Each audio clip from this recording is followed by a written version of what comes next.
الحمد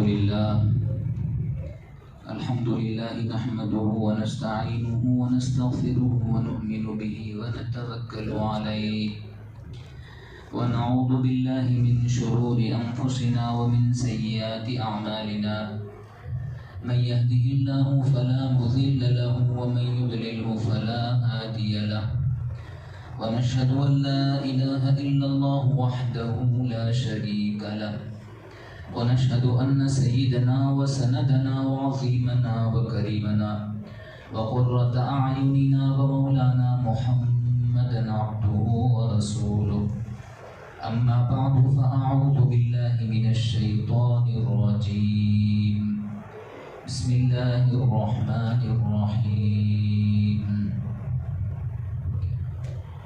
إنا نحن نزلنا الذكر وإنا له لحافظون صدق الله العظيم وصدق رسوله النبي الأمين الكريم ونحن على ذلك لمن الشاهدين والشاكرين آمين والحمد لله رب العالمين.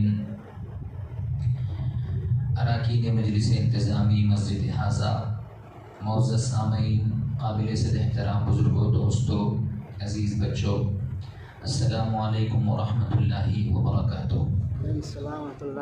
گفتگو سے بیشتر سب سے پہلے انتہائی احترام، عقیدت و محبت کے ساتھ اپنے و ساری کائنات کے مرکز عقیدت حضور رحمت عالم تاجدار مدینہ سرور کائنات ارواحنا فدا محمد رسول اللہ صلی اللہ تعالیٰ علیہ وآلہ وسلم کی بارگاہ بےکس پناہ میں درود پاک کی نظریں پیش کر لیں. اللہم صلی علی سیدنا و مولانا محمد طب القلوب ودوائها وعافیت الابدان وشفائها ونور الابصار وضیائها وعلی آلک واصحابک وبارک وسلم. ہر ابتدا سے پہلے، ہر انتہا کے بعد، ہر ابتدا سے پہلے، ہر انتہا کے بعد ذات نبی بلند ہے ذات خدا کے بعد. ہر ابتدا سے پہلے، ہر انتہا کے بعد ذات نبی بلند ہے ذات خدا کے بعد. دنیا میں احترام کے قابل ہیں جتنے لوگ، ہم سب کو مانتے ہیں مگر مصطفیٰ کے بعد. وہ زمانے میں معزز تھے مسلمان ہو کر، اور ہم خار ہوئے تاریخ قرآن ہو کر. اسی طرح اہل علم نے بڑی محبتوں اور عنایتوں کے ساتھ قرآن مجید کی دولت، اس کی عظمت اور اس کی شان کو بیان کرتے ہوئے یہ فرمایا کہ قرآن مجید اللہ کا کلام ہے اور امت مسلمہ کی روح ہے. یہ تڑپتے ہوئے دل کی فریاد ہے اور سسکتی روح کا علاج ہے. اس نے درندہ صفت انسانیت کو جھنجھوڑ کر ایک حیات آفری پیغام دیا. ظلم و بربریت کے خونے دلدل میں پھنسے ہوئے انسانوں کو صحیح راستہ فراہم کیا. یہ قرآن مجید اس ذات واجب الوجود کا کلام ہے جو تمام کمالات صفاتیہ کو مستجمع ہے، جو بادشاہوں کا بادشاہ، آقاؤں کا آقا اور حاکموں کا حاکم ہے، جس کی اجازت کے بغیر درخت کا کوئی پتا تک ہل نہیں سکتا، مرغزاروں میں شادابی آ نہیں سکتی اور خزاں رسیدہ چمن میں بہار آ نہیں سکتی. آئیے اس کے متعلقات پر ایک نظر ڈالیں کہ یہ قرآن کس کا کلام ہے، کس شخصیت پر یہ اترا، کس کے ذریعے یہ نازل ہوا، اس کا زمانہ نزول کیا ہے، کتنے عرصے میں، کتنے پیریڈ میں یہ اترا. دوستوں اور بزرگوں، یہ اس ذات واجب الوجود کا کلام ہے جو ساری کائنات کا خالق ہے، مالک ہے، جس کے بارے میں شاعر کہتا ہے کہ فرش زمین سے عرش بری تک تیرے ہی جلوے، تیرے ہی سائے، ہر ایک ذرہ تیرا ہی مظہر، اللہ اکبر اللہ اکبر۔ ذرے کو چاہے خورشید کر دے، صحرا کو چاہے گلزار کر دے، سب ایک خطرہ تو ہے سمندر، اللہ اکبر اللہ اکبر۔ قرآن مجید اللہ کا وہ کلام ہے جو رب تبارک و تعالی کی بارگاہ سے حضور خاتم النبیین صلی اللہ علیہ وآلہ وسلم کی ذات بابرکت پر نازل ہوا، اتارا گیا، اور اس کو لانے والے فرشتوں کے سردار، اللہ کی بارگاہ کے سب سے مقرب فرشتے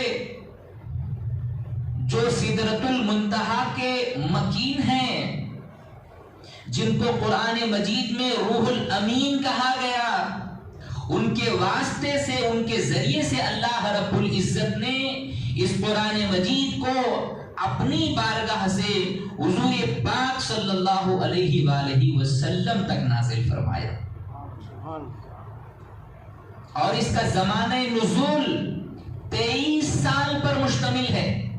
23 سال تک قرآن مجید کبھی ایک آیت، کبھی 2 آیتیں، کبھی 3 آیتیں، کبھی ایک سورت، اور اس طرح جب جن احکامات کی ضرورت پڑتی، اللہ رب العزت قرآن مجید کو اس طرح نازل فرماتا۔ قرآن مجید آج ہمارے ہاتھوں میں ہے، آج تک ہم اس کی سماعت کرتے رہے، نماز تراویح میں ہم اس کو سنتے رہے، اور پھر ساری زندگی ہم اس کو پڑھتے ہیں، سنتے ہیں، سمجھنے کی کوشش کرتے ہیں۔ بہت سارے اعتبار سے، بے پناہ وجوہات کی بنا پر ہم بڑے خوش نصیب ہیں کہ ہم اللہ کے نبی صلی اللہ علیہ وآلہ وسلم کی اس امت میں پیدا ہوئے ہیں جس امت کو اللہ رب العزت نے اپنا کلام قرآن مجید عطا فرمایا ہے۔ بے شمار اس کی خصوصیتیں ہیں۔ اس اللہ کے کلام کی سب سے بڑی خصوصیت یہ ہے کہ ساری دنیا کے اندر سب سے زیادہ پڑھی جانے والی کتاب اگر کوئی ہے تو وہ قرآن مجید ہے۔ یہ دعویٰ ہے کہ ساری دنیا میں اگر سب سے زیادہ پڑھی جانے والی کوئی کتاب ہے جو ہر لمحہ پڑھی جاتی ہے، ہر لحظہ پڑھی جاتی ہے، ہر آن پڑھی جاتی ہے، ہر جگہ پڑھی جاتی ہے، چاہے وہ شرق ہو یا غرب ہو، چاہے وہ شمال ہو جنوب ہو، دنیا کے ہر کونے میں پڑھی جانے والی اور ہمیشہ اور بار بار پڑھی جانے والی اگر کوئی کتاب ہے تو وہ قرآن مجید ہے۔ اس کو سمجھنے کے لیے اور آسانی سے ہم سمجھ سکتے ہیں کہ ہر کتاب کا ایک نام رکھا جاتا ہے، اور اس کے نام کے ساتھ ہی یہ بات سمجھ میں آ جاتی ہے کہ اس کتاب کے اندر کیا چیز موجود ہے۔ کتاب کے نام سے آپ یہ اندازہ لگا سکتے ہیں کہ کتاب کے اندر کیا چیز ہے۔ قرآن مجید کا نام یہ بتا رہا ہے، قرآن مجید کے نام کے معنی یہ بتا رہے ہیں کہ قرآن کا معنی ہے کہ سب سے زیادہ پڑھے جانے والی کتاب، بار بار پڑھی جانے والی کتاب، ہمیشہ ہر لحظہ ہر آن پڑھی جانے والی کتاب، اور دنیا میں سب سے زیادہ پڑھی جانے والی کتاب۔ اب آگے آئیے، قرآن مجید کی خصوصیات کو دیکھتے چلے جائیے، آپ دنگ رہ جائیں گے، آپ حیران رہ جائیں گے کہ ایک قرآن مجید کی اتنی برکتیں ہیں، اتنی خصوصیتیں ہیں۔ یہ تو ایک خصوصیت ہوئی، آگے فرماتے ہیں کہ اس کی سب سے بڑی خصوصیت یہ ہے کہ دنیا کی دوسری کتابیں، دنیا کی دیگر کتابیں آپ کو یاد کرنے کے لیے مشکل ہو سکتی ہے، آپ کو یاد کرنے کے لیے پیچیدگی ہو سکتی ہے۔ دنیا کی دیگر کتابیں ازبر کرنا، اس کو دل و دماغ میں بٹھانا، اس کو سینے میں محفوظ کرنا آپ کے لیے مشکل ہو سکتا ہے، لیکن قرآن مجید اللہ کا وہ کلام ہے کہ جس کو یاد کرنا آسان ہے، اور خود اللہ رب العزت یہ فرماتا ہے وَلَقَدْ يَسَّرْنَا الْقُرْآنَ لِلذِّكْرِ فَهَلْ مِن مُدَّكِرٍ، قرآن کو یاد کرنے کے لیے ہم نے آسان کر دیا ہے، تو پھر لوگ اس کو یاد کیوں نہیں کرتے؟ تو قرآن مجید کے بارے میں خود پروردگار یہ ارشاد فرما رہا ہے کہ قرآن مجید یاد کرنا ہم نے آسان کر دیا ہے۔ ہم دیکھتے ہیں کہ 10 سال 12 سال کی عمر کے بچے دینی مدارس میں مکمل قرآن مجید کو حفظ کر لیتے ہیں، اپنے سینوں میں محفوظ کر لیتے ہیں۔ دعویٰ تھا، دلیل بھی مل گئی کہ اللہ رب العزت نے فرمایا کہ قرآن کا یاد کرنا ہم نے آسان کر دیا ہے۔ تو پھر اب آپ دیکھیے کہ قرآن مجید چھوٹے چھوٹے بچے یاد کرتے ہیں، ہر عمر کے لوگ اس کو بآسانی یاد کر لیتے ہیں۔ دیگر لوگ جو نمازیں پڑھتے ہیں، اگرچہ کہ وہ حافظ قرآن نہیں ہوتے، لیکن پھر بھی انہیں چند سورتیں ضرور یاد ہوتی ہیں۔ آپ پوچھئے کسی طالب علم سے، کسی اسٹوڈنٹ سے، اگر وہ 3ری 4تھی جماعت کا یا پھر 7ویں یا 8ویں جماعت کا طالب علم ہے، وہ ان جماعتوں کو، ان کلاسز کو عبور کر کے اگر وہ انٹر تک جا پہنچا ہے یا پھر پی جی میں جا پہنچا ہے، تو پھر اسے پچھلا سلیبس جو اس نے پڑھا تھا 2 جماعت میں یا 4 جماعت میں، کسی چیز کے بارے میں اس سے پوچھئے، ایک پیراگراف وہ سنا دے، وہ نہیں سنا سکتا۔ لیکن قرآن مجید کے بارے میں یہ دعویٰ ہے کہ آپ قرآن مجید کے حافظ کو پوچھئے، جہاں سے آپ پوچھنا چاہیں وہ آپ کو سنانا شروع کر دے گا۔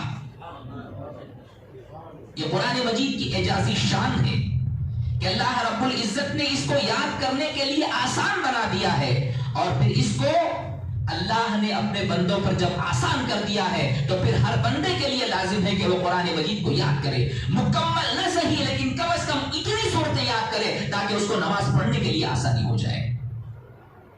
جو قرآن مجید کی اعجازی شان ہے کہ یہ آسانی کے ساتھ یاد ہو جاتا ہے۔ اب آگے چلے جائیے، بعض لوگ کہتے ہیں کہ قرآن مجید کو سمجھ کر پڑھنا چاہیے۔ کوئی ضروری نہیں ہے، اگر آپ سمجھ کر پڑھنا چاہتے ہیں تو ٹھیک ہے، لیکن ایسی کوئی بات نہیں ہے کہ ہر آدمی تبھی قرآن کو پڑھے جب وہ سمجھنا شروع کر دیتا ہے۔ جی نہیں، بہت سارے لوگ قرآن کو یوں ہی پڑھ لیتے ہیں، ان کو سمجھنا نہیں آتا، ان کے پاس اتنا وقت نہیں ہے کہ وہ کسی عالم سے رجوع ہو، کسی مولوی سے رجوع ہو، اس کے پاس جا کر اس کی معنی، اس کے مفاہیم، اس کے مطالب کو سمجھیں، ان کے پاس اتنا وقت نہیں ہے۔ تو پھر وہ کیا کریں کہ وہ قرآن کو صرف دیکھ کر نہیں پڑھ سکتے، یقیناً پڑھ سکتے ہیں۔ قرآن کو پڑھنا چاہیے، نہ پڑھنا آئے تب بھی پڑھنے کی کوشش کرنی چاہیے۔ میں آپ کو بتاؤں، ایک اللہ کا بندہ تھا جس کو قرآن پڑھنا بالکل نہیں آتا تھا۔ بزرگان دین نے اس واقعے کو اپنی کتابوں میں لکھا ہے، فرماتے ہیں کہ وہ بندہ روزانہ اللہ کے کلام کو، قرآن مجید کو نکالتا، ہر سطر پر، ہر لائن پر انگلی پھیرتا، کہتا کہ یہ بھی صحیح ہے، یہ بھی صحیح ہے، یہ بھی صحیح ہے، بس یہ کہتا جاتا۔ اسے پڑھنا نہیں آتا تو وہ کیا کرے، بس وہ انگلی پھیرتا چلا جاتا اور یہ کہتا جاتا کہ اللہ تو نے جو بھی لکھا ہے وہ سچ ہے، یہ بھی سچ ہے، یہ بھی سچ ہے، یہ بھی سچ ہے۔ اس کے مرنے کے بعد لوگوں نے دیکھا کہ اس کی مغفرت کر دی ہے اللہ رب العزت نے، اس کو جنت میں داخل فرما دیا ہے۔ کیا کیجئے گا، نہ وہ پڑھ سکتا تھا، نہ وہ سمجھ سکتا تھا، اسے کچھ بھی نہیں آتا تھا، لیکن قرآن مجید پر اس کا جو اٹوٹ یقین تھا، جو اس کا بھروسہ تھا، اللہ کے کلام سے اس کو جو محبت تھی، اس نے اپنے انداز سے پڑھا اور اللہ رب العزت نے اس کی مغفرت فرما دی۔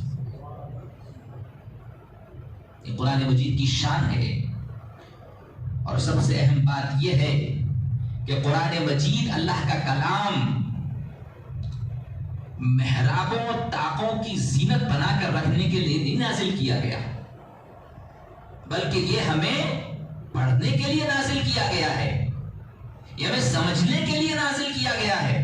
کوئی ضروری نہیں ہے کہ ایک ہی دن میں آپ سارا قرآن سمجھیں،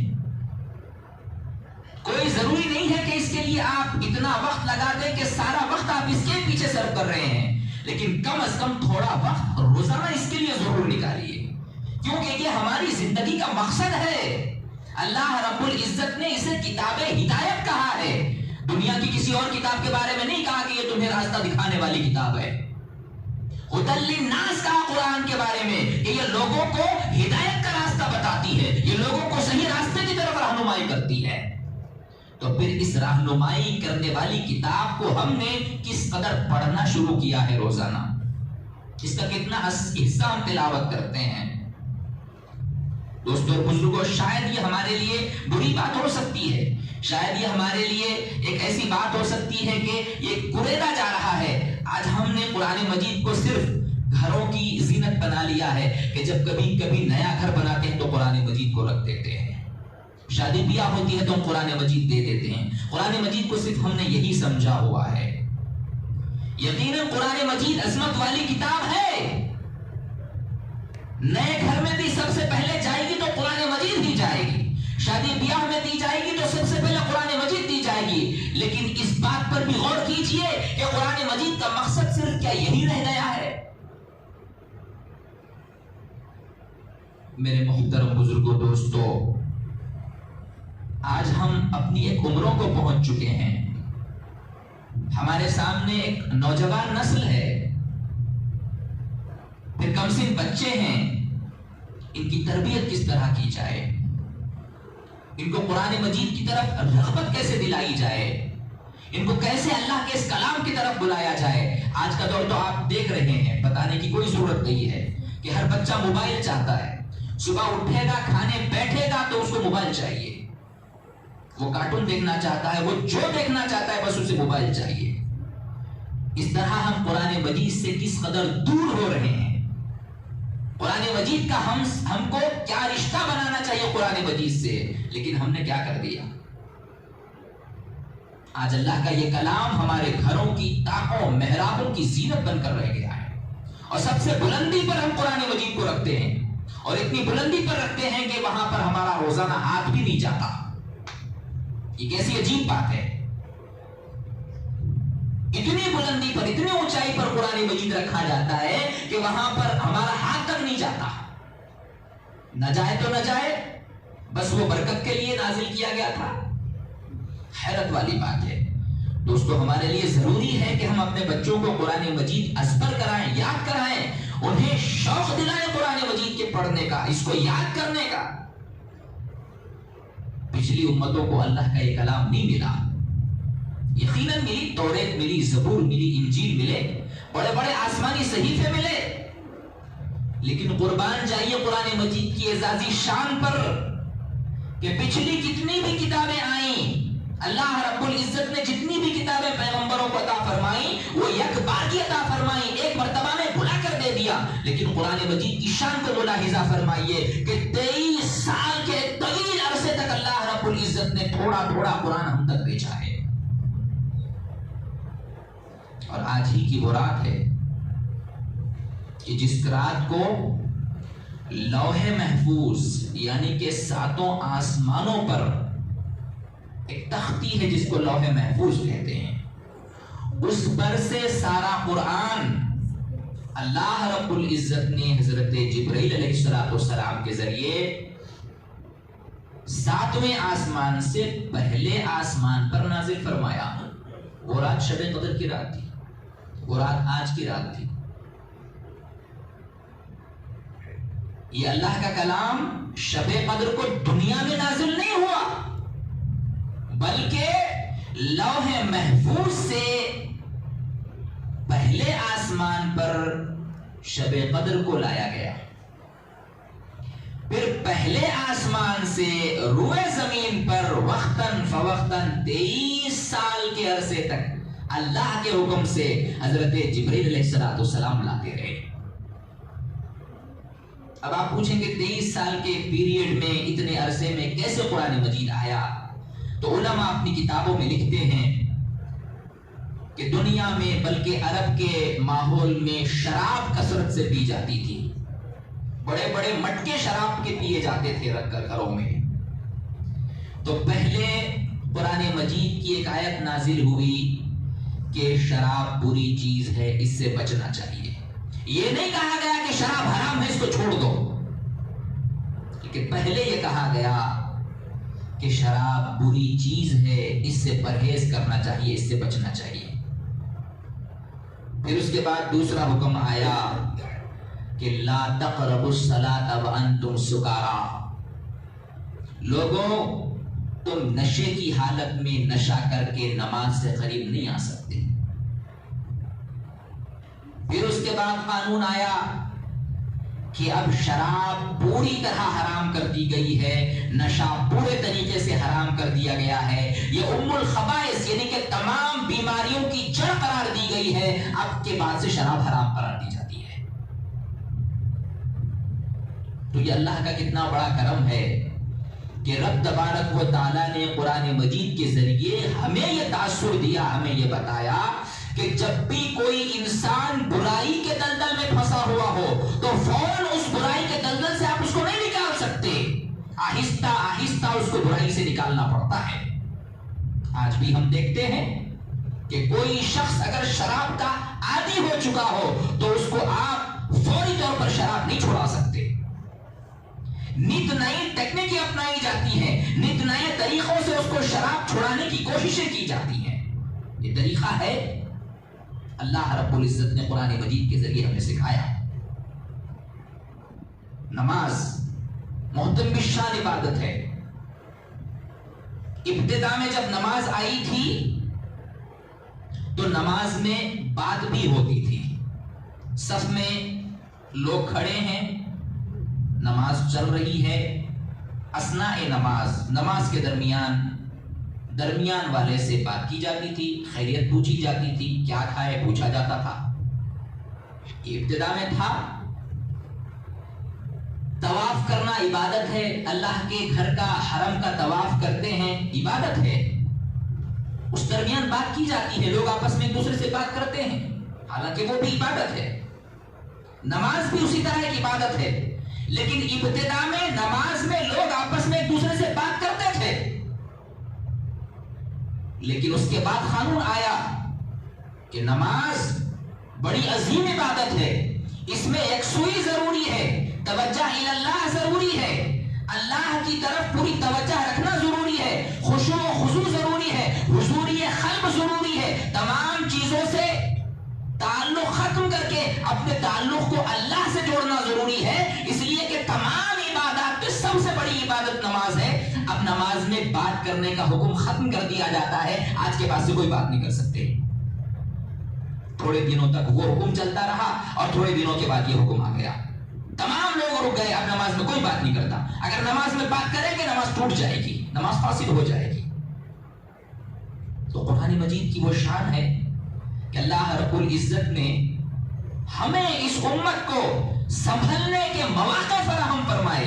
اللہ کا یہ کلام وہ ہے کہ جو کسی پر زور زبردستی تھوپا نہیں گیا، بلکہ رفتہ رفتہ انسان کو ان کے گندگی کے دلدل میں پھنسے ہوئے جو تھے ان کو آہستہ آہستہ نکالا گیا. یہ شان اللہ کے کلام کی ہے. اور پھر اس کلام کی ایک خصوصیت یہ ہے کہ جب پڑھا جاتا ہے یا پھر سنا جاتا ہے تو دل میں گھر کرتا ہے، دل میں یہ جگہ بناتا ہے. ہزاروں لاکھوں واقعات آپ صحابہ کرام کو دیکھیں گے کہ کس طرح صحابہ کرام نے قرآن مجید کو سنا، پڑھا، پھر اس کے بعد اس کے حافظ ہوئے، اس کے عالم ہوئے، اس کو جاننے والے ہوئے. ایک صحابی رسول ہیں حضرت طفیل عمر دوسی رضی اللہ تعالیٰ عنہ. اصل میں یہ پہلے اسلام نہیں لائے تھے. جب یہ مکے میں داخل ہوئے تو مکے کے لوگوں نے ان سے کہا کہ یہ محمد عربی صلی اللہ علیہ وآلہ وسلم ہے، ان سے مت ملو، وہ بڑے جادوگر ہیں، وہ کسی کو اپنا کلام سناتے ہیں تو اس کو اپنا گرویدہ بنا لیتے ہیں، اپنا دیوانہ بنا لیتے ہیں. جو کوئی بھی ان کے منہ سے قرآن سنتا ہے، اللہ کا کلام سنتا ہے تو پھر وہ ان کا دیوانہ ہو جاتا ہے، وہ انہی کی بات کرنے لگتا ہے. یہ کر کے انہوں نے ہم کو ہمارے بیوی بچوں سے جدا کر دیا ہے، ہمارے آبا و اجداد کے مذہب سے ہم کو بیزار کر دیا ہے، کئی لوگ ہمیں چھوڑ کر ان کے ساتھ چلے گئے ہیں، لہٰذا اپنے آپ کو بچائے رکھو، کہیں ایسا نہ ہو کہ تم بھی ان کی بات سن لو، ان کا کلام سن لو اور تم بھی اپنے سارے خاندان کے ساتھ، اپنے قبیلے کے ساتھ ان کے پیچھے چلے جاؤ۔ اب حضرت طفیل بن عمرو دوسی رضی اللہ تعالیٰ عنہ فرماتے ہیں کہ میں پڑھا لکھا تھا، ساتھ ساتھ میں عربی میں شاعری کرتا تھا۔ میں نے کہا کہ میں ان کا کلام نہیں سنوں گا۔ وہ خود فرماتے ہیں کہ میں حضور پاک صلی اللہ علیہ وآلہ وسلم کا کلام نہیں سنوں گا، ان کی بات نہیں سنوں گا، کہیں ایسا نہ ہو جائے کہ میں بھی ان کے پیچھے نہ چلا جاؤں۔ تو لہٰذا میں نے اپنے دونوں کانوں میں روئی ٹھوسلی روئی رکھ لی۔ حضور پاک صلی اللہ علیہ وآلہ وسلم کعبۃ اللہ کے سائے میں کھڑے ہیں، میں بھی قریب گیا، نزدیک گیا، دل میں یہ خیال پیدا ہوا کہ اے طفیل، تو بڑا پڑھا لکھا ہے، شاعر بھی ہے، اچھی بری چیز میں تمیز کر سکتا ہے، ٹھیک ہے نہیں سنتا ان کی بات، کوئی بات نہیں، لیکن کم از کم سن تو لے، ایک مرتبہ سن تو لے، سننے میں کیا بات ہے، پسند آئے تو لے لینا، نہ پسند آئے تو چھوڑ دینا۔ میرے دل نے یہ گواہی دی۔ حضرت طفیل بن عمرو دوسی رضی اللہ تعالیٰ عنہ کہتے ہیں کہ یہ دل میں کھٹک رہی تھی بات کہ مجھے سننا چاہیے، وہ کہتے کیا ہے، حالانکہ تمیز تو مجھ میں ہے، اچھی اور بری چیز میں فرق کر سکتا ہوں۔ لہذا میں نے ایک طرف کے کان کی روئی ہٹائی، حضور پاک صلی اللہ علیہ وآلہ وسلم نے آیات کلام ربانی کی تلاوت فرما دی،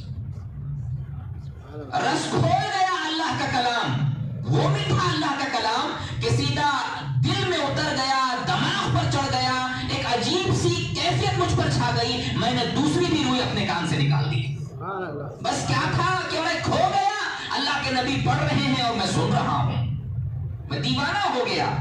پھر فرماتے ہیں کہ حضور نے تلاوت روک دی، جب حضور تلاوت روک کر اپنے کاشان اقدس کی طرف جانے لگے، اپنے مکان مبارک کی طرف جانے لگے، تو میں بھی سرکار کے پیچھے ہو لیا، حضور کے ساتھ ساتھ ان کے قریب گیا، نزدیک گیا۔ میں نے کہا کہ یا رسول اللہ صلی اللہ علیہ وآلہ وسلم، قوم مجھے روک رہی تھی کہ آپ کے کلام کو نہ سنوں، لیکن میں نے آپ کا تھوڑا سا کلام سن لیا ہے، دل چاہ رہا ہے کہ اور آپ کی زبان مبارک سے اللہ کا کلام سنوں، یہ اشتیاق میرا ہے، یہ شوق میرا ہے، لہٰذا تھوڑا آپ سے اور سننا چاہتا ہوں۔ جب حضور پاک علیہ السلام نے قرآن مجید کی تلاوت فرمائی تو حضرت طفیل بن عمرو دوسی رضی اللہ تعالیٰ عنہ فرماتے ہیں کہ اب میں حضور کے قدموں میں گر گیا، عرض کرنے لگا کہ یا رسول اللہ صلی اللہ علیہ وآلہ وسلم، مجھے کلمہ پڑھا دیجیے اور اسلام میں داخل فرما دیجیے۔ سبحان اللہ۔ یہ قرآن مجید کی اعجازی شان ہے کہ جب وہ دل میں گھر کرتا ہے تو پھر انسان کو اپنا گرویدہ بنا لیتا ہے۔ ہم نے اپنے تعلق کو قرآن سے ابھی جوڑا نہیں ہے، ہم صرف قرآن کو ایک مقدس کتاب مانتے ہیں، بس یہ مانتے ہیں کہ یہ مقدس کتاب ہے، یہ بڑی کتاب ہے، اس کا ادب کرنا چاہیے، اس کی تعظیم کرنا چاہیے، بس اس کو بلندی پہ رکھنا چاہیے۔ یہ ہمیں سمجھنے کے لیے دی گئی کتاب ہے، یہ ہمیں روزانہ پڑھنے کے لیے دی گئی کتاب ہے، یہ ہمیں ازبر کرنے کے لیے، یاد کرنے کے لیے، دل و دماغ میں محفوظ کرنے کے لیے دی گئی کتاب ہے، یہ بلندیوں پر رکھنے کے لیے نہیں دی گئی۔ یہ آئی بلندیوں سے ضرور ہے، لیکن جب آپ اس کو پڑھیں گے، یاد کریں گے تو یہ آپ کو بلند کر دے گی۔ یہ شان قرآن مجید کی ہے۔ دوستو اور بزرگوں، ہم نے قرآن مجید کی شان کو نہیں سمجھا، قرآن مجید کی عظمت کو نہیں سمجھا۔ حضرت سیدنا عمر فاروق رضی اللہ تعالیٰ عنہ کا واقعہ آپ کے سامنے ہے۔ کیا آپ بھول گئے کہ جب آپ کو یہ پتا چلا کہ آپ کی بہن اور آپ کے بہن بھائی نے اسلام قبول کر لیا ہے، آپ پہنچے اپنے بہن کے گھر، پوچھا کہ یہ کیا کر رہے ہو تم لوگ اور یہ کیا پڑھ رہے ہو، تمہارے ہاتھ میں کیا ہے؟ تو ان کی بہن کہتی ہیں کہ یہ اللہ کا کلام ہے، قرآن مجید ہے، اپنی بہن اور بہن بھائی کو اتنا مارا کہ انہیں لہولہان کر دیا. کہا کہ اس کلام کو چھوڑ دو، آج کے بعد سے اس کی تلاوت نہیں کرنا. تو دونوں یک زبان کہتے ہیں کہ ہم مر جائیں گے لیکن اللہ کے کلام کو نہیں چھوڑیں گے، اس کو یاد کرنا، اس کو پڑھنا نہیں چھوڑیں گے. یہ شان قرآن مجید کی ہے. اب حضرت عمر فاروق رضی اللہ تعالیٰ عنہ کہتے ہیں کہ مجھے حیرت ہوئی اس بات سے کہ یہ کیسا کلام ہے جو مر جانا یہ لوگ پسند کرتے ہیں لیکن اس کلام سے دوری پسند نہیں کرتے. اب حضرت عمر فاروق رضی اللہ تعالیٰ عنہ نے کہا کہ ٹھیک ہے، لاؤ مجھے وہ کتاب دو، میں بھی پڑھنا چاہتا ہوں. تو آپ کی بہن کہتی ہے کہ اس کو ناپاک چھو نہیں سکتا، اس کو چھونے کے لیے پاکی ضروری ہے، اس لیے کہ اللہ پاک اپنے کلام میں ارشاد فرماتا ہے لا یمسہ الا المطہرون، اس کو وہی ہاتھ چھو سکتے ہیں جو پاکیزہ ہوں گے. عمر جاؤ، پہلے غسل کر کے آؤ، نہا کے آؤ، تبھی تم اس کو ہاتھ لگا سکتے ہو. حضرت عمر فاروق رضی اللہ تعالیٰ عنہ غسل کر کے آئے، اللہ کے کلام کو ہاتھ میں لیا. سب سے پہلی آیت جو حضرت عمر فاروق رضی اللہ تعالیٰ عنہ کی نگاہوں کے سامنے آتی ہے، طٰہٰ مَا أَنزَلْنَا عَلَيْكَ الْقُرْآنَ لِتَشْقَىٰ إِلَّا تَذْكِرَةً لِمَن يَخْشَىٰ تَنزِيلًا مِّمَّنْ خَلَقَ الْأَرْضَ وَالسَّمَاوَاتِ الْعُلَىٰ الرَّحْمَٰنُ عَلَى الْعَرْشِ اسْتَوَىٰ. جب اللہ کا یہ کلام پڑھا حضرت عمر فاروق نے، فرماتے ہیں کہ بس میں نے اس کلام کو بند کیا اور جس ہستی پر یہ کلام نازل ہوا تھا ان کی تلاش میں نکل گیا. سبحان اللہ. پہنچے، عرض کیا کہ یا رسول اللہ صلی اللہ علیہ وآلہ وسلم، بڑا شاہکار کلام آپ لے کر آئے ہیں، قدموں میں آپ کے سر ہے، مجھے اسلام میں داخل فرما لیجئے. قرآن مجید کی یہ شان ہے، یہ اس کی عظمت ہے. دوستو اور بزرگوں، اس کو پڑھنا، اس کو سمجھنا ہمارے لیے ضروری ہے. اور پھر جب قرآن مجید اللہ کے رسول صلی اللہ علیہ وآلہ وسلم پر نازل ہوا تھا تو حضور پاک صلی اللہ علیہ وآلہ وسلم نے اس کو ساری دنیا کے اندر، ساری کائنات کے اندر پھیلانے میں کوئی کسر نہیں چھوڑی. نبوت کا یہ کاز تھا، نبوت کا یہ کام تھا.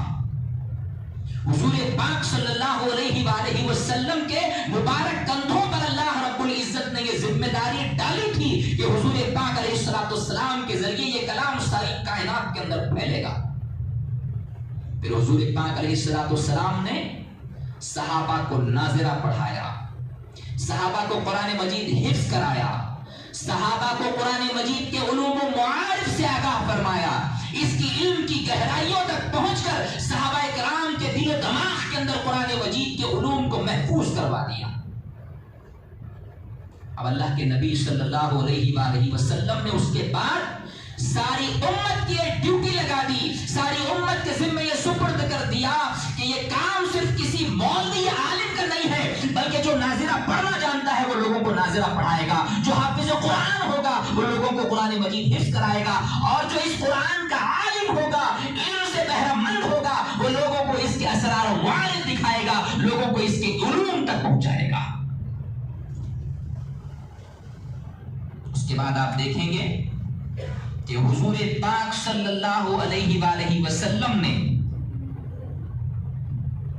جو آخری حج فرمایا ہے، جس کو حجۃ الوداع کہتے ہیں، حجۃ الوداع کے موقع پر تقریباً 1.25 لاکھ صحابہ کرام سے حضور کا خطاب ہے. آپ صلی اللہ علیہ وآلہ وسلم ارشاد فرماتے ہیں کہ لوگوں، یہاں پر جتنے حاضر ہیں ان تمام کی یہ ذمہ داری بنتی ہے کہ یہاں پر جتنے نہیں ہیں ان تمام تک میرے اس کلام کو پہنچایا جائے. جو یہاں پر موجود نہیں ہے ان تک میرے اس کلام کو پہنچایا جائے، ان تک دعوت دی جائے، ان تک اس کلام کو عام کیا جائے. ایک اور جگہ ارشاد فرماتے ہیں بلغوا عنی ولو آیا، میری ایک ایک آیت کو، میری ایک ایک بات کو، میری ایک ایک حرکت کو جس کو تم نے دیکھا ہے غائبین تک پہنچاؤ، جتنے یہاں نہیں ہیں ان تمام تک پہنچاؤ، اور ہر کوئی مبلغ بن جائے دین کا، ہر کوئی دین اسلام کا داعی بن جائے. آج ہم نے کہاں تک اپنی رسائی کی ہوئی ہے؟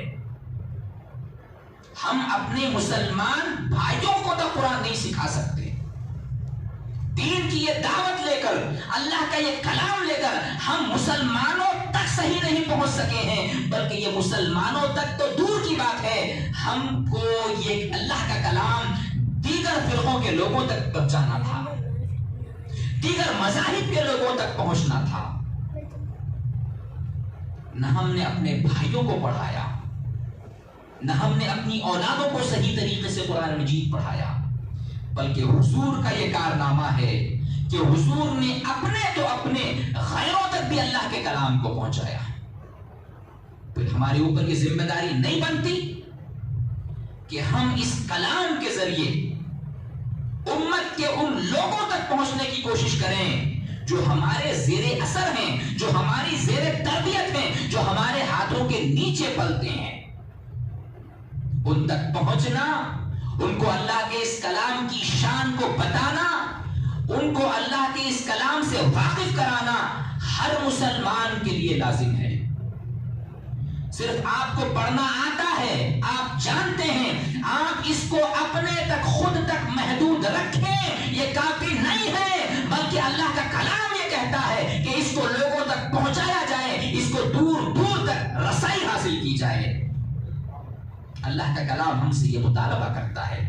دوستو اور بزرگوں، شب قدر ہے، قرآن مجید کے نزول کی رات ہے، گفتگو طویل ہو رہی ہے، میں گفتگو کو سمیٹتے ہوئے آج کی رات کی عظمت اور اس کی شان کو مختصراً آپ کی خدمت میں عرض کر دوں۔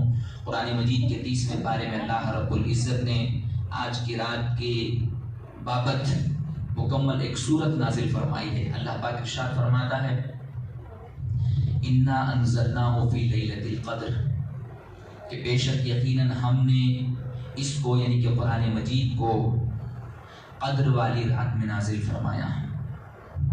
وَمَا أَدْرَاكَ مَا لَيْلَةُ الْقَدْرِ، تم جانتے ہو، تم کو معلوم ہے، تم کو پتا ہے کہ لیلۃ القدر کیا ہے۔ حالانکہ پہلے بتا دیا، پہلے ارشاد فرما دیا کہ ہم نے قرآن کو لیلۃ القدر میں نازل کیا، لیکن پھر دوبارہ یہ کیوں کہہ رہے ہیں؟ تم کو معلوم بھی ہے، تم کو پتا بھی ہے، تم جانتے ہو کہ لیلۃ القدر کیا ہے۔ اس کے بارے میں اہل علم بیان فرماتے ہیں کہ جب کسی اہم موضوع پر بات کرنا ہوتی ہے، کسی اہم ٹاپک کی طرف توجہ دلانا مقصود ہوتا ہے، تو اس کو دوبارہ کہتے ہیں، بلکہ دوبارہ کا سے بارہ کہتے ہیں، 3 مرتبہ کہتے ہیں۔ گفتگو میں عام طور پر بھی ہم دیکھتے ہیں کہ کوئی شخص کسی اہم کام کو کسی آدمی کو سونپنا چاہتا ہے، اس کو ذمہ داری دینا چاہتا ہے، تو بار بار کہتا ہے کہ دیکھو تم کو یہ کرنا ہے، سمجھے؟ تم سمجھے اس بات کو؟ حالانکہ وہ سمجھ چکا ہوتا ہے، لیکن سامنے والا اس کو یہ بار کرانا چاہتا ہے کہ یہ بڑا اہم کام ہے، یہ بڑی اہم ذمہ داری ہے، لہذا تم کو ٹھیک طریقے سے پورا کام کرنا ہے۔ تم نے سمجھا اس بات کو؟ کیا کرنا ہے تم کو؟ کہاں تک جانا ہے تمہیں؟ کیا کام انجام دینا ہے تمہیں؟ بار بار توجہ دلائی جاتی ہے۔ اسی طرح اللہ رب العزت نے فرمایا کہ یقیناً ہم نے اس کو ایک قدر والی رات میں نازل فرمایا۔ تم جانتے ہو، تم کو پتا ہے، تم کو معلوم ہے کہ شب قدر کیا ہے؟ آگے فرمایا، لیلۃ القدر خیر من 1000 شہر، لیلۃ القدر، شب قدر، قدر والی رات، خیر من 1000 شہر، 1000 مہینوں کی راتوں سے بہتر رات ہے۔ 1000 مہینوں کی راتوں تک عبادت کرتے رہو، پھر اس ایک رات عبادت کر لو، جتنا ثواب 1000 مہینوں کی راتوں کو کرنے کا ملے گا، اتنا ثواب صرف آج کی ایک رات کو جاگ کر عبادت کرنے پر ثواب ملے گا۔ امام ارشاد فرمایا۔ اب پھر یہاں اس آیت کے مطابق مفسرین کرام نے بڑی بڑی تفسیریں لکھی ہے کہ کیوں اس ایک رات میں 1000 مہینوں کی راتوں کو جاگ کر عبادت کرنے کا ثواب عطا فرمایا اس ایک رات کو۔ تو فرماتے ہیں کہ حضور پاک صلی اللہ علیہ وآلہ وسلم کے سامنے پچھلی امتوں کے لوگوں کا ذکر کیا گیا ہے کہ پچھلی امتوں کے لوگ تقریباً 80 سال تک، 1-2 نہیں، 80 سال تک اللہ کی عبادت ایسی کرتے کہ پلک جھپکانا ان کے لیے مشکل ہو جاتا تھا، اتنی عبادت کرتے تھے۔ اور پھر بڑے بڑے اس زمانے کے لوگوں کا ذکر ہوا، ایسے ایسے بھی لوگ گزرے کہ جو دن بھر جہاد کرتے تھے اللہ کے راستے میں، دین کی بقا کے لیے، دین کو باقی رکھنے کے لیے تلوار اپنے ہاتھ میں لے کر ہمیشہ میدان جنگ میں رہتے تھے، دن میں میدان جنگ میں کافروں سے جہاد کرتے تھے اور راتوں کو جا کر اللہ کی عبادت کرتے تھے۔ اور ان کا یہ زمانہ ایک دو نہیں بلکہ یہی 1000 مہینوں کی راتوں تک چلتا رہتا تھا۔ تو اس کو جب کیلکولیٹ کیا، حساب کیا، تو فرمایا کہ 1000 مہینے کے تقریباً 80 سے زیادہ سال بنتے ہیں۔ 83 سال 4 مہینے 1000 مہینوں کے بنتے ہیں۔ تو گویا کہ 83 سال 4 مہینے تک عبادت کرنے کا ثواب صرف آج کی ایک رات عبادت کرنے پر ملتا ہے۔ تو پچھلی امتوں میں کچھ ایسے لوگ تھے جو اس قدر عبادتیں کرتے تھے، اس قدر اللہ کے احکامات بجا لاتے تھے۔ جب حضور کے سامنے اس طرح ذکر کیا گیا تو حضور پاک صلی اللہ علیہ وآلہ وسلم غمگین ہوئے۔ آپ صلی اللہ علیہ وآلہ وسلم کے چہرے پر تھوڑے سے پریشانی کے آثار آئے، اور اللہ رب العزت کو یہ کبھی گوارا نہیں کہ حضور کے چہرے پر کبھی ناراضگی کے آثار آئے۔ اللہ رب العزت نے فوراً حضرت جبرائیل علیہ السلام کو نازل کیا، کہا کہ اے جبرائیل جاؤ، میرے حضور، میرے مصطفیٰ ایک چیز کے لیے غمگین ہیں۔ حضرت جبرائیل علیہ السلام کو بتا دیا گیا کہ جبرائیل فوراً ابھی جاؤ اور حضور کے اس غم کو ختم کر دو، مٹا دو۔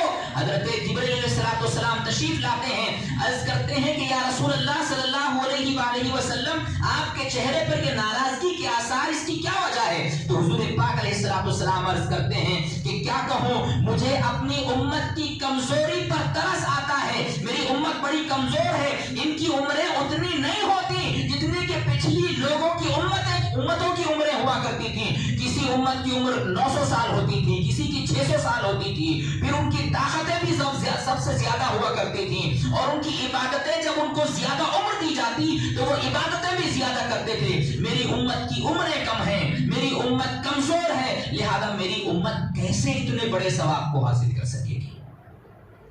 تو حضرت جبرائیل علیہ السلام عرض کرتے ہیں کہ اللہ کے نبی صلی اللہ علیہ وآلہ وسلم، آپ غمگین مت ہوئیے، اللہ رب العزت نے آپ کو وہی ثواب والے بلکہ اس سے زیادہ ثواب والی آیت نازل فرمائی ہے۔ بلکہ حضرت جبرائیل علیہ السلام فرماتے ہیں کہ اللہ پاک فرماتا ہے لیلۃ القدر خیر من الف شہر۔ وہ تو 80 سال 83 سال تک مسلسل عبادت کرتے تھے، لیکن آپ کے امتی کے زندگی میں جتنی مرتبہ شب قدر آئے گی، جتنی مرتبہ یہ رات آئے گی، وہ اتنی مرتبہ عبادت کرتا جائے گا، ہر سال اس کو 80 سال سے زیادہ ثواب عطا کیا جاتا رہے گا۔ سبحان اللہ۔ اس کے بعد حضور کا چہرہ کھل اٹھا، حضور مسکرائے، حضور پاک صلی اللہ علیہ وآلہ وسلم نے تبسم فرمایا۔ اس طرح اللہ رب العزت نے ہم گناہ گاروں کو، ہم خطا کاروں کو، ہم سیاہ کاروں کو یہ عظیم رات عطا فرمائی۔ اور پھر آگے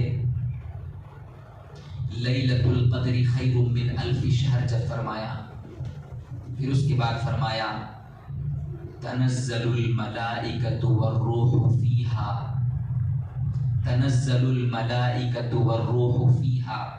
یہ وہ رات ہے، یہ وہ رات ہے کہ جس میں فرشتے آسمان سے زمین کی طرف آتے ہیں۔ کیوں آتے ہیں؟ ان کے آنے کے پیچھے مقصد کیا ہے؟ حالانکہ فرشتوں کا کام زمین پر آنا جانا ہے ہی ہے، وہ تو لگا ہوا ہے، لیکن آج کی رات فرشتے خاص طور پر کیوں آتے ہیں؟ بِإِذْنِ رَبِّهِمْ مِنْ كُلِّ أَمْرٍ سَلَامٍ، بلکہ اللہ کے وہ فرشتے پہلے اللہ کی بارگاہ سے اجازت لیتے ہیں کہ اے اللہ ہم زمین پر جانا چاہتے ہیں۔ اللہ رب العزت انہیں زمین پر بھیجتا ہے، جب وہ اللہ کے اذن سے، اللہ کی اجازت سے زمین پر آتے ہیں، من کل امر سلام، پھر وہ اللہ کے حکم سے تمام ان عبادت کرنے والوں کو جو اپنے اپنے مقامات پر عبادت کر رہے ہوتے ہیں، چاہے وہ مسجدوں میں عبادت کر رہے ہوں، چاہے وہ اپنے گھروں میں عبادت کر رہے ہوں، چاہے وہ سفر میں عبادت کر رہے ہوں، چاہے وہ کشتیوں میں عبادت کر رہے ہوں، چاہے وہ سواریوں پر عبادت کر رہے ہوں، جہاں وہ عبادت کر رہے ہوتے ہیں، فرشتے ان کو آ کر سلام کرتے ہیں اور پھر ان سے مصافحہ کرتے ہیں، ہاتھ ملاتے ہیں۔ سلام ہی حتی مطلع الفجر، یہ سلسلہ طلوع فجر تک جاری رہتا ہے، جب تک کہ صبح نہیں ہو جاتی اس وقت تک یہ سلسلہ جاری رہتا ہے۔ ایک نکتہ، ایک خاص بات یہاں پر اہل علم نے بیان کی، وہ یہ فرماتے ہیں کہ کیوں فرشتے آتے ہیں زمین پر، کیا دیکھنے کے لیے آتے ہیں، کیا کرنے کے لیے آتے ہیں؟ کہ وہ فرشتے عبادت نہیں کرتے اللہ کی، جو وہ ہماری عبادت دیکھنے آ رہے ہیں، جو وہ ہمارے ذکر و اذکار دیکھنے آ رہے ہیں، جو ہماری نوافل، ہماری شب بیداری دیکھنے آ رہے ہیں، حالانکہ وہ بھی تو عبادت کرتے ہیں، ان کی بھی تو عبادتیں بڑی ہیں، پھر وہ ہماری کون سی عبادتیں دیکھنے آ رہے ہیں؟ بزرگان دین اپنی کتابوں میں لکھتے ہیں کہ فرشتے کہتے ہیں کہ جب وہ زمین پر آتے ہیں تو وہ یہ دیکھتے ہیں کہ اللہ کے بندے نرم گداز بستر کو چھوڑ کر، نیند کو چھوڑ کر اللہ کی عبادت میں لگے ہوئے ہیں۔ فرشتے عبادت کرتے ہیں، یہ کوئی بڑی بات نہیں ہے، اس لیے کہ فرشتوں کو نیند نہیں آتی، فرشتے نیند کرتے ہی نہیں، اللہ نے ان کی قسمتوں میں نیند لکھی ہی نہیں ہے، وہ ہمیشہ جاگتے رہتے ہیں اور ہمیشہ اللہ کی بارگاہ میں تیار رہتے ہیں کہ بس اللہ کی بارگاہ سے کیا حکم ملتا ہے اس حکم کو بجا لائیں۔ فرشتے نیند نہیں کرتے، اور فرشتے کہتے ہیں کہ انسان کو نیند آتی ہے، وہ نیند کو چھوڑ کر اللہ کی عبادت کر رہا ہے، فرشتے یہ دیکھنے کے لیے آتے ہیں۔ غلبہ نیند کا ہے، چاہت نیند کی ہے، نرم گداز بستر بلا رہا ہے، بازار میں رونقیں سجی ہوئی ہیں، بازار سجے ہوئے ہیں، بازار بلا رہے ہیں کہ آؤ ہماری رونقوں کو دیکھو، لیکن فرشتے کہتے ہیں کہ یہ بازاروں کو چھوڑتا ہے، یہ نرم گداز بستر کو چھوڑتا ہے، یہ آرام چین و سکون کو چھوڑتا ہے اور اللہ کی عبادت کر رہا ہوتا ہے، فرشتے یہ دیکھنے کے لیے آتے ہیں۔ اسی طرح فرشتے کھانے پینے سے پاک ہیں، فرشتے کھاتے پیتے نہیں، فرشتے کہتے ہیں کہ ہم یہ دیکھنے کے لیے بھی آئے ہیں کہ رزق کی ذمہ داری اللہ کی ہے، اللہ اپنے بندوں تک رزق پہنچاتا ہے، لیکن ان کے ان اعمال کو بھی تو دیکھو کہ یہ اپنی جیب سے روپیہ پیسہ نکال کر دوسروں پر خرچ کر رہے ہیں، یہ اپنے پاس اس روپیے پیسے کو جمع کر سکتے تھے، یہ اپنے خزانے میں اس کو بھر سکتے تھے، لیکن اس کیفیت کو دیکھنے کے لیے آ رہے ہیں کہ کوئی کسی کو کھانا کھلا رہا ہے، کوئی کسی کو کپڑے کے ذریعے مدد کر رہا ہے، کوئی کسی کو روپیے پیسے کے ذریعے مدد کر رہا ہے، ارے کوئی کسی کو کچھ مدد نہیں کر سکتا تو کم از کم اس کو تسلی دے رہا ہے، دلاسا دے رہا ہے کہ اللہ پر بھروسہ رکھو، اللہ کام بنا دے گا۔ یہ دیکھنے کے لیے فرشتے آتے ہیں، علماء نے اپنی کتابوں میں یہ بات لکھی ہے کہ فرشتے یہ دیکھنے کے لیے آتے ہیں، اور پھر یہ بھی بیان کرتے ہیں کہ جب انسان کو بنایا جا رہا تھا، حضرت آدم علیہ السلام کا پتلا تیار کیا جا رہا تھا، تو اس وقت فرشتوں نے کہا تھا کہ اللہ تو ایسے انسان کو، آدمی کو کیوں بنا رہا ہے جو آگے چل کر زمین پر فتنہ اور فساد مچانے والا ہے، آپس میں ایک دوسرے کا خون کرنے والا ہے، قتل کرنے والا ہے، ایسے کو کیوں بنا رہا ہے؟ تو اللہ رب العزت آج کی رات فرشتوں کو زمین پر بھیجتا ہے اور کہتا ہے کہ دیکھو میرے بندے میری کیسی عبادت کرتے ہیں، وہ اپنی نیند کو قربان کر کے، اپنے سکون اور چین کو قربان کر کے کیسے میرے گھروں میں بیٹھے ہوئے ہیں، کوئی نوافل ادا کر رہا ہے، کوئی قرآن مجید کی تلاوت میں مصروف ہے، کوئی ذکر کر رہا ہے، کوئی تسبیح اور کوئی تحلیل میں مصروف ہے، میرے بندوں کو دیکھو، یہ وہی بندے ہیں جن کے بارے میں تم نے کل کہا تھا کہ یہ زمین پر جا کر فتنہ اور فساد مچانے والا ہے، گلے کاٹنے والا ہے، آج دیکھو یہ میری کیسی عبادت کر رہا ہے، اس کو نیند آتی ہے پر جاتا نہیں، اس کو بازاروں کی رونقیں بلاتی ہیں پر جاتا نہیں، یہ میری عبادت کر رہا ہے، یہ میرے گن گا رہا ہے۔ فرشتے اس سے قریب ہوتے ہیں، نزدیک ہوتے ہیں، سنتے ہیں کہ وہ کیا کہہ رہا ہے۔ بس وہ یہی کہتا ہے کہ اللہ میں گناہ گار ہوں، میں خطا کار ہوں، مجھے بخش دے۔ بخشش طلب کر رہے ہیں، کوئی دنیا کی دولت نہیں مانگ رہے۔ کوئی مانگتا ہے تو مانگتا ہوگا، لیکن حقیقی مطلب آج کی رات کا یہی ہے کہ اللہ سے بخشش کی امید کرو، بخشش کی طلب کرو، اللہ سے مغفرت چاہو۔ یہی سب سے بڑی بات ہے، مغفرت حاصل ہو جائے، اللہ رب العزت کی بارگاہ سے بخشش کی خوشخبری مل جائے، یہی کافی ہے۔ تو فرشتے کے دیکھنے کے لیے آتے ہیں۔ تو فرشتوں کا نزول آج کی رات طے ہے، اس لیے کہ قرآن مجید کی یہ آیت ہے، اس کو ہمیں نہیں بھولنا چاہیے۔ زیادہ وقت آپ کا لیا ہے، معذرت کے ساتھ اللہ رب العزت کی بارگاہ میں دعا گو ہوں کہ رب تبارک و تعالیٰ آج کی رات ہمیں کما حق ہو اس کی بارگاہ میں حاضر رہنے کی توفیق عطا فرمائے۔ پاک پروردگار، ہم تیری بارگاہ میں حاضر آئے ہیں، ہمارے گناہوں کو بخش دے، ہماری خطاؤں کو بخش دے، ہمارے صغیرہ کبیرہ گناہوں کو معاف فرما۔ سرتاپا ہم اسیاں میں ڈوبے ہوئے ہیں، اے اللہ ہم تمام کو معاف فرما، جہنم کی آگ سے ہمیں آزاد فرما۔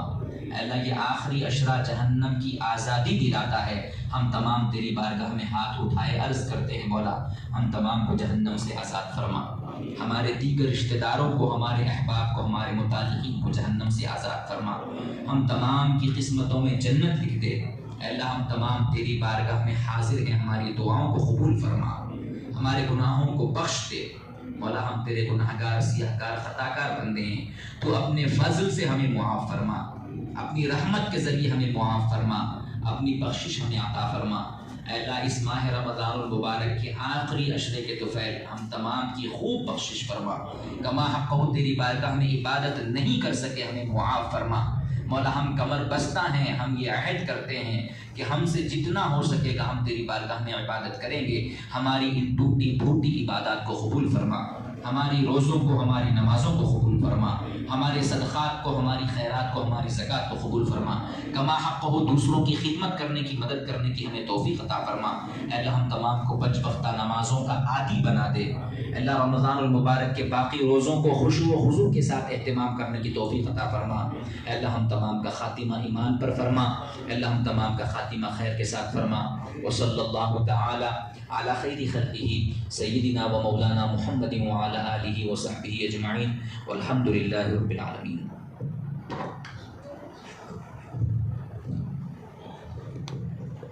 صلی اللہ علی محمد صلی اللہ علیہ وسلم، صلی اللہ علی محمد صلی اللہ علیہ وسلم، صلی اللہ علی محمد صلی اللہ علیہ وسلم، صلی اللہ علی محمد صلی اللہ علیہ وسلم۔ مصطفیٰ جان رحمت پہ لاکھوں سلام، شمع بز میں ہدایات پہ لاکھوں سلام، مصطفیٰ جان رحمت پہ لاکھوں سلام، شمع بز میں ہدایات پہ لاکھوں سلام۔ شہر یار ایرم تاجدار حرم، نوبہار شفاعت پہ لاکھوں سلام، مصطفیٰ جان رحمت پہ لاکھوں سلام، شمع بز میں ہدایت پہ لاکھوں سلام۔ وہ زبان جس کی ہر بات وحی خدا، اس کی نافذ حکومت پہ لاکھوں سلام، مصطفیٰ جان رحمت پہ لاکھوں سلام، شمع بز میں ہدایت پہ لاکھوں سلام۔ جن کے سجدے کو محراب کعبہ جھکی، ان بھووں کی لطافت پہ لاکھوں سلام، مصطفیٰ جان رحمت